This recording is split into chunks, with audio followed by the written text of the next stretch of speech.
Question that people will tell you is, where do these human beings come from? Because obviously, you know, well, they have to be accounted first of all, they've infiltrated law enforcement, they've infiltrated prosecutors' offices, they've infiltrated the judicial system, they've infiltrated across the board in basic elements.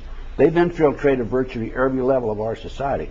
So what happens is, first of all, they have their secret meetings. They often have, oftentimes they're in underground. They have underground compartments in their home, chambers in their home, and it's all private. Nobody knows about it.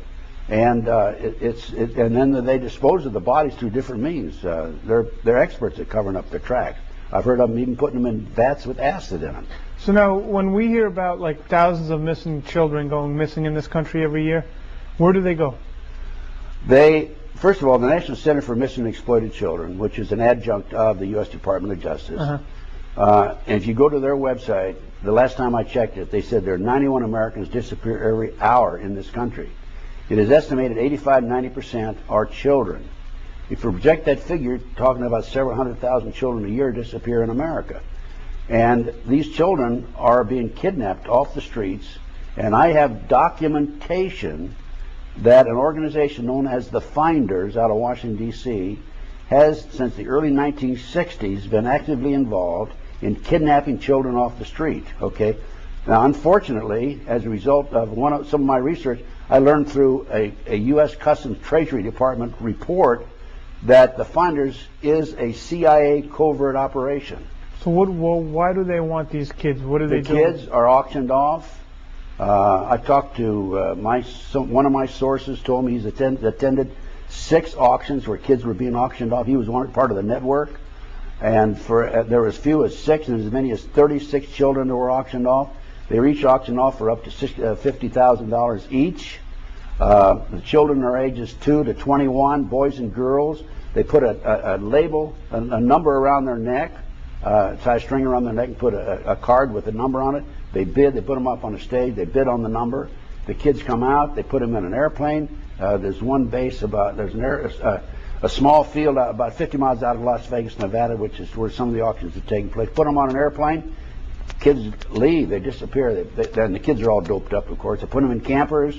The kids are, once they're in the camper, they dope them up, they're sleeping. If the police stop them, they say, my kid's asleep, leave them alone, and all that sort of thing. And they use these kids for sex slaves, they use them for body parts, and they use them for their sacrifices. All right, talk about the case that you had discovered where they were bringing kids into the White House. You're talking about the Jeff Gannon case. Well, no, I'm talking about they were shipping them in during the Reagan administration. I believe you called that the Franklin cover-up. Okay. You're talking about the Franklin cover-up? Yeah, talk about the Franklin cover-up. Well, in my travels, quote unquote, quote, because of my work and the fact that I've gone public with it, as I told you a few moments ago and as we discussed, people come to me with a lot of information. So as a result, I've been involved in a number of very sensitive investigations. And the Franklin cover-up is one of those investigations. And the Franklin cover-up, there was a savings and loan in Omaha that was catering to the minorities. It was being operated by a fellow named Larry King, a black man, who was high up in the Republican Party, not Larry King Live, of course. Right. And he was they had like a $40 million shortage. The FBI and the IRS raided him because of the shortage. And there was publicity in the newspaper. And 80 children came forward as a result of this picture that appeared in the newspaper of Larry King and said, Mommy, that man molested me, okay? And as a result of that, that initiated the investigation.